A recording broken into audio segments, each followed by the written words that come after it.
First off, I would like to preface this whole video by saying I am bad at coming out. Like, I know that most people aren't exactly good at coming out, but I am actually bad at coming out.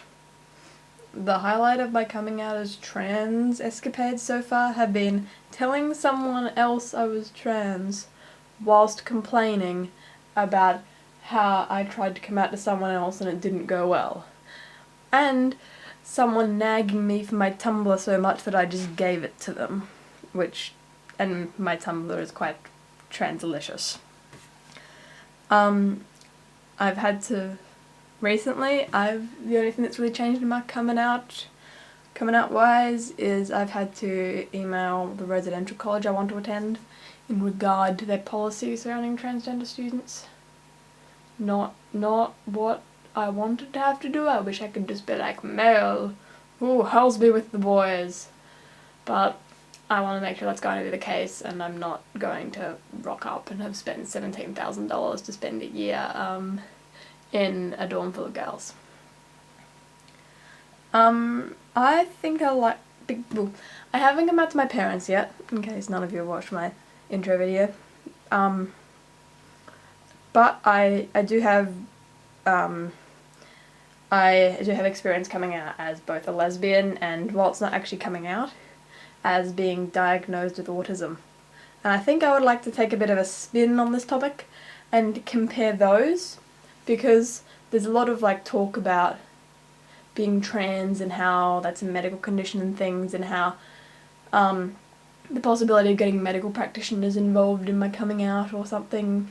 So I thought I would just compare those two experiences and talk about how they differ, because being trans is kind of awkwardly floating in the middle of those two.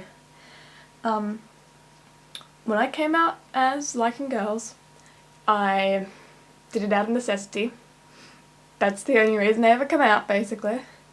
My mum I'd had too many scares with my mum looking at my Facebook that I left open on her phone and things like that, and I had a girlfriend at the time, and I was just like, no, this is too hard.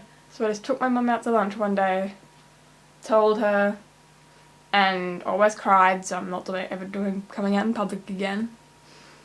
And she then told my dad, and yeah, I didn't tell my brother until 6 months after this, because he was going to go to high school, and in a school like the one I go to, that's not the kind of news that doesn't get spread to everyone.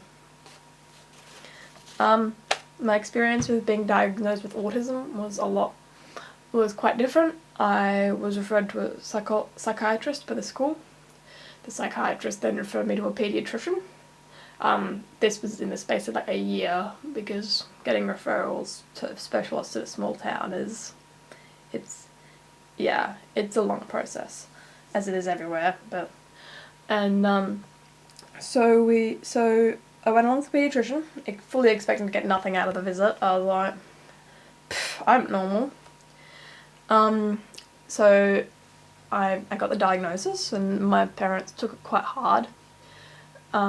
This was in the same year as I came out as a lesbian. I was 15. But yeah, I was in year 9. No, year 10. Year 10. Doing both of these things. But it was kind of, when I came out as gay, it was like me versus them. Me versus my parents. I had this thing, I've told them this thing, and my parents and I are on opposite sides, my parents not wanting to accept it and me having accepted it. When I came out, when I was told I had autism, it was almost like my parents and I were on the same side. We were both shocked and uncomfortable with the idea, and the medical system was on the other side. And while that's probably not the most healthy thing, it kind of worked better with my parents and I, because it was we're both on the same side, we're both, together, and this is, yeah. So yeah, I'm kind of tossing up methods to come out to my parents. I'm thinking I will get medical practitioners involved, like my psychologist or my doctor, who both know I'm trans, because I have a very good priority list order when I come out. And because my parents aren't exactly the most emotionally intelligent people, which is where I get it from, obviously, but they both do have very strong backgrounds in the sciences. Both have spent time working as research scientists, and it's like my dad certainly will take hearing it from a doctor a lot better, and he's far more likely to believe it if we approach it from the medical perspective rather than from, this is how I feel in my heart. So yes, sorry I don't have really much to talk about in the way of coming out as trans, but yeah, I thought it'd be interesting to bring my whole like autistic spin on things because of that kind of different perspective, and I think it'd be interesting to think about like what would happen if like we were at a psychiatrist and we got referred to a gender specialist and the gender specialist was like, Miss Fraser's mum, it looks like your child may have gender identity disorder, and Mum and I could both gasp dramatically, then work out how we're going to treat this so I can live my life to the fullest and everything, rather than it being like, this is how I feel, accept it please. Yeah. So, wish me luck, and I wish everyone who's watching luck in their coming out endeavours, and see you guys next month.